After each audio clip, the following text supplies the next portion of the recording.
Halo, ketemu lagi. Ini kita di update stasiun Garuda Bangkong ya. Tanggal 12 April 2024. Tepatnya itu H-2 setelah Idul Fitri, teman-teman. Jadi stasiun Garuda Bangkong ini mulai bulan kemarin sih ya, pas Ramadan itu udah mulai jadi kayak gini nih. Untuk si apa namanya? Bangunan fisiknya ini udah sebenarnya udah jadi sih, cuman tinggal instalasi kayak jaringan internet gitu ya, terus listriknya udah kepasang, terus jaringan apa lagi ya, mungkin jaringan komunikasi kali ya, karena di sini rencananya kayaknya ada PPKA di situ. Kita lihat dari bangunan dalam itu ada ruangan kaca, itu biasanya PPKA itu. Nah teman-teman, jadi ini tuh udah kepasang ya si signage-nya stasiun Garuda Bangkong ini. Ada logonya SBSN, ada logo DJKA, ada logonya BTP Bandung, terus ada logonya apa lagi tuh. Nah kalau kita lihat di sini tuh teman-teman ya, sebenarnya udah siap sih untuk buat penyeberangan si penumpang tuh ya, untuk akses masuk naik ke atasnya itu sebenarnya udah siap, tapi kayaknya belum uji coba beban aja sih, karena di itu masih dipalang, masih ditutupin di akses masuknya gitu ya. Ya kalau kata saya sih uji beban dulu sih. Nah ini tuh untuk yang ke atas itu desainnya jadi nggak ditutupin gitu sama kaca atau apa gitu. Jadi kalau misalnya hujan gede atau angin gede tuh ya masuk tuh ke si ininya apa namanya, trek buat ke atasnya. Juga terlalu jauh kalau menurut saya tuh untuk muternya itu teman-teman, jadi perlu waktu agak lama juga sih untuk nyebrang dari peron 1 ke 2. Nah, ini kita lihat di sebelah kiri kita nih, depan kita ya, ini itu yang banyak angkot parkir, itu kayaknya buat tempat parkir motor deh. Kalau parkir mobil saya rasa di sebelah kanan nanti kayaknya sih nggak ada parkir mobil, kayaknya cuman putaran aja gitu ya, karena mengingat akses yang di jalur lama ini sebelah kiri kita ini tuh yang ada mobil putih itu kan jalan ke arah jalan besar tuh kalau ke belakangnya. Nah itu jalannya kecil, kayaknya sih buat motor, di sini sih buat si parkirnya gitu. Tapi kalau misalnya nggak tahu juga ya, kalau untuk mobil bisa parkir ya alhamdulillah sih. Nah kayaknya di sebelah kanan tuh buat drop off mobil itu kan. Kalau untuk yang jalur 2 ini sebelah kanan itu kan biasanya kedatangan dari arah Bandung. Kalau sebelah kiri peron 1 itu arah kedatangan dari Padalarang dan keberangkatan menuju ke Bandung, ke Cicalengka gitu ya. Ini kita lihat udah jadi nih si Skybridge-nya. Di sini juga ada ruang-ruang kantor sih, kayak musola juga kayaknya ada di atas sini. Kalau saya lihat sih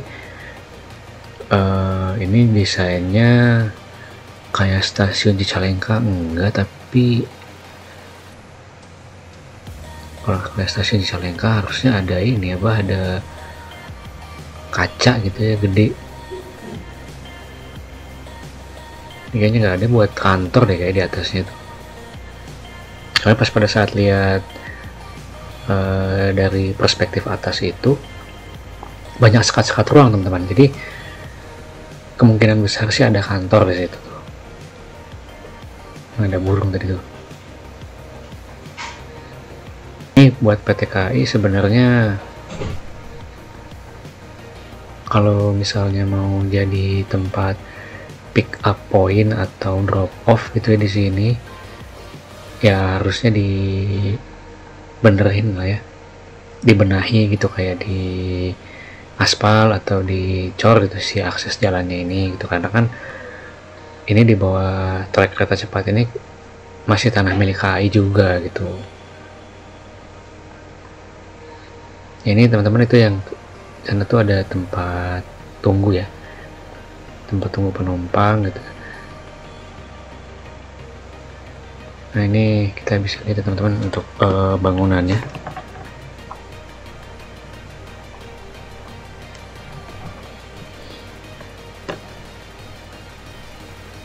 Nah teman-teman lihat ya, itu gak ada kaca atau pelindung buat hujan gitu. Kalau hujan gede ya dari samping masuk tuh airnya, jadi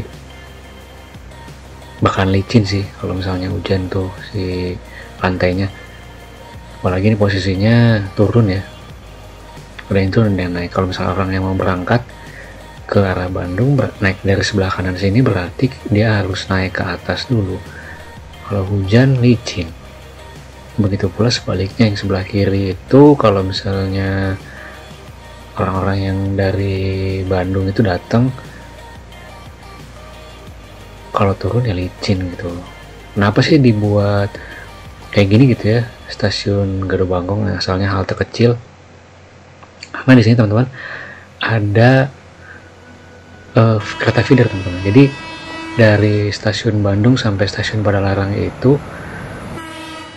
ini merupakan treknya kereta feeder, karena kereta feeder kalau lewat sini kecepatannya tinggi ya, berkisar antara 80 sampai 100 km per jam itu kan. Jadi bahaya banget untuk penumpang, apalagi kalau yang udah tua gitu ya, kalau misalnya harus lewat bawah gitu. Kalau di Cimindi kenapa nggak dibikin kayak gini gitu kan, terus sama di Ciroyom kenapa nggak dibikin kayak gini, nggak dibikin Skybridge gitu ya. Karena si ininya beda teman-teman, apa namanya, lahannya beda teman-teman. Kalau di sini tuh konturnya berbukit itu ya, sama apa namanya, sempit teman-teman. Itu untuk yang sebelah kanan itu dia untuk akses buat kereta cepat ya. Kalau di sisi sebelah kiri kita ini itu juga perumahan warga, jadi ya nggak mungkin gitu ya, nggak mungkin dibobol juga gitu. Karena di sini tuh Gado Bangkong kalau untuk bikin trek baru jadi 3 jalur nggak mungkin kan, karena juga terbentur sama jembatan yang ada di sisi sebelah barat teman-teman, di sebelah timur.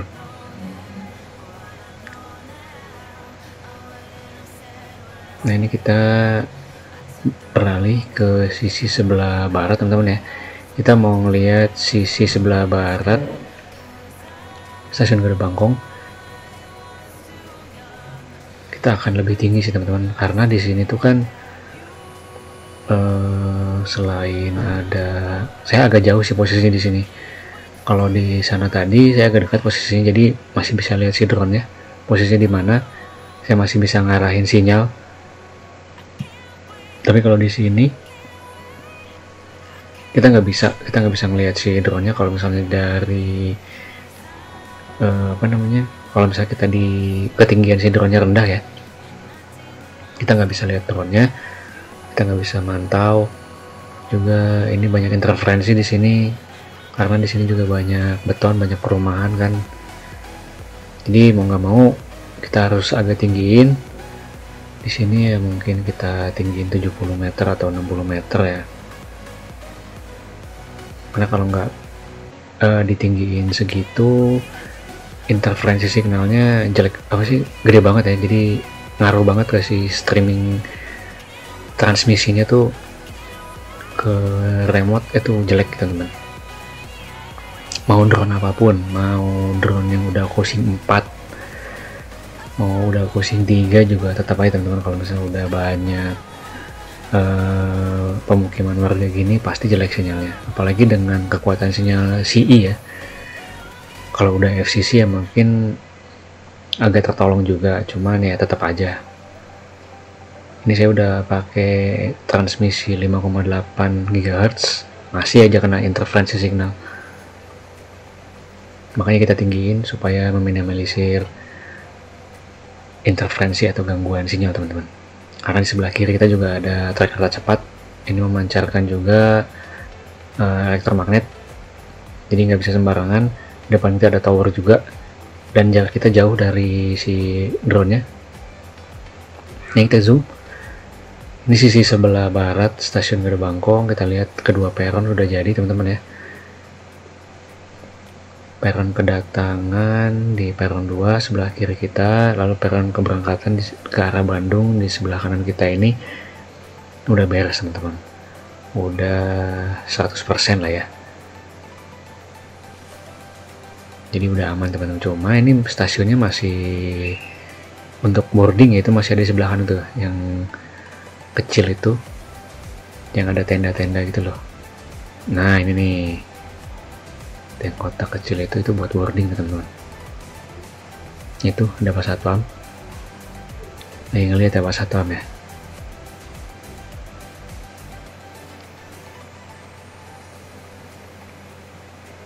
Nah teman-teman bisa lihat ya, ini di sisi sebelah kanan dan kiri stasiun Gede Bangkong ini langsung ini ya, turun gitu si kontur tanahnya. Jadi untuk nambah trek kereta tuh terlalu riskan teman-teman, jadi nggak bisa gitu. Jadi biayanya juga mungkin akan terlalu besar untuk nambah si peron ya, terlebih peron kedatangan itu. Jadi harus disesuaikan dengan ketinggian, main cor-cor terus.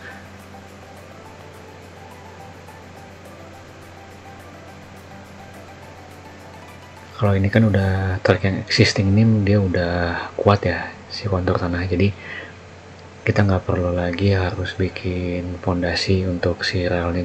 Jadi udah stabil gitu, jadi siap dilintasi kereta api. Lalu juga pemandangannya bagus sih di sini. Kalau datang sore-sore ya menjelang maghrib itu sunset bagus teman-teman. Pemandangan Gunung Burangrang sama Gunung Tangkuban Perahu. Ya teman-teman, ini intinya udah siap untuk peron 1 dan peron 2 di stasiun Gede Bangkong. Tinggal dibuka aja si akses yang Skybridge ke atas supaya penumpang lebih aman lagi. Karena kereta feeder itu tiap bulan ya, itu jadwalnya nambah terus, otomatis penumpangnya juga semakin banyak di Gede Bangkong ya, semakin riskan teman-teman. Jadi secepatnya dibuka. Ini kita zoom out lagi supaya jelas ya, kita mau balik teman-teman. Nah seperti inilah kira-kira penampakan dari stasiun Gede Bangkong. Update pembangunan sudah selesai. Kalau menurut saya sih 90% ya. Kalau bentuk fisik udah 100%, tapi 10% nya itu tadi kan saya bilang 90% ya. Nah 100% lagi itu menuju ke 100% itu 10% nya adalah instalasi kayak komunikasi ya, internet dan lain-lain. Jadi ya harus segera diinstalasi sih untuk si ininya, untuk jalur komunikasi dan internetnya, karena kita harus secepatnya ini stasiun Gede Bangkong beroperasi dengan penuh ya teman-teman ya. Kita doain aja, mudah-mudahan sih ya cepet ya, dalam jangka waktu dekat ini udah ada PPKA nya di sini, jadi nggak mengandalkan dari satpam aja ya. Satpam kan nggak tahu apa-apa gitu kan, belum tahu semboyan juga kan. Teman-teman kita mau balik nih ke arah kita. Mudah-mudahan videonya bermanfaat buat teman-teman yang mau tahu progresnya stasiun Gede Bangkong. Akhir kata saya ucapkan terima kasih. Assalamualaikum warahmatullahi wabarakatuh. Sampai ketemu.